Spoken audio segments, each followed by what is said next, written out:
Оқушылар, бүгінгі сабағымызды бастайық. Бүгінгі сабағымыздың тақырыбы ондық бөлшектерді оқу және жазу.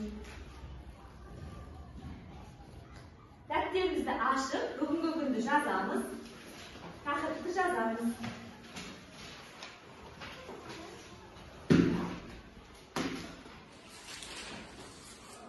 Алдыңғы сабақты еске түсіріп алайық. Аралас сандар дегенімізде кім айтады? Ал Мақпал айтады. Аралас сан дегенді бүтін бөлшектен және де жай бөлшектен құралған сандар аралас сандар.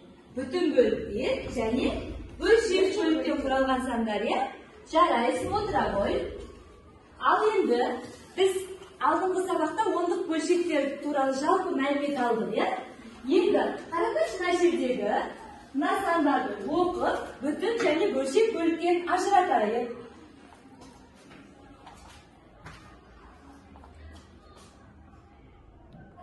Бөлімі 10, 100, 1000 болатын сандарды теріп алыңыз, бүтін және бөлшек бөліктен ажыратыңыз дейді. Ал бөлімі 10, 100, 1000-ға тең болатын сандар мына жерде көріп тұрсыңдар ма? Кім айтады?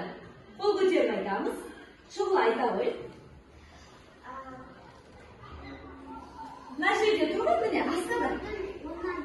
Дұрыс, отыра ғой. Келесі. Тағы кім айтады? Аида. 100-ден 20. Дұрыс. Кім айтады? Арай. 1000-нан 219. Дұрыс, жарайсың, отыра ғой. Ал енді мына жазылған бөлшек ондық бөлшек деп аталады. Ал енді ондық бөлшектердің жазылуында үтірдің сол жағында қандай сан жазылады? Қай бөлігі жазылады? Бүтін бөлігі. Ал оң жағында ондық бөлшекті қай бөлігі жазылады? Бөлшек бөлігі жазылады. Дұрыс айтасыңдар. Ал мына санды оқыңызшы. Оннан дұрыс айтасыңдар. Ал мына санды оқиық. 5/100. Қараңдаршы, неге 100/3 деп оқыдық? Қалай айта ғой? Анау бүтін бөлінген артында 2 санды. Толықтырып кім айтады? Отыра ғой. Жақсы. 100-дің артында 2 нөл бар, соған байланысты 2 сан тұру керек. Жазылуында үтірдің сол жағында ондық бөлшектің бүтін бөлігі жазылады, ал оң жағында ондық бөлшектің бөлшек бөлігі жазылады дедік.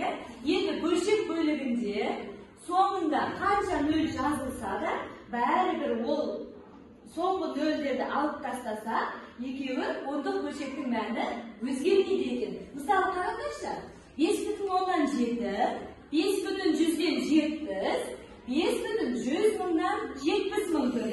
Енді барлығының соңындағы нөлдерді алып тастасақ та, бәрібір сол ондық бөлшек жұмыс жасаймыз. Дәптерімізге номер 898 және 901 есептерді шығарамыз.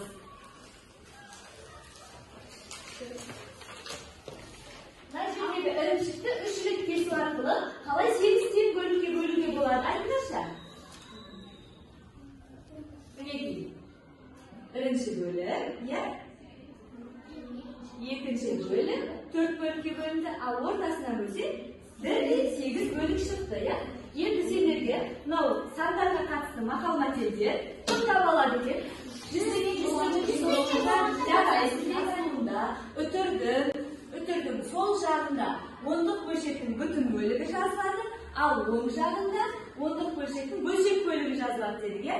Енді бөлшек бөлігінде соңында қанша нөл жазылса да, бәрібір ол соңғы нөлдерді алып тастаса, екеуі ондық бөлшектің мәні өзгермейді екен. Мысалы, қараңдаршы, 5/10-7, 5/100-ден 70, 5/100-1000-нан 70.000 тұр. Енді барлығының соңындағы нөлдерді алып тастасақ та, бәрібір сол ондық бөлшектердің оқылуы жазылған, сендер жазылуын жазып көрсетесіңдер. Бояйсыңдар. Егер өте қатты түсінікті болған болса, жасыл түспен, орташа болса сары, ал түсінбеген болса, қызыл түспен бояшыңдар.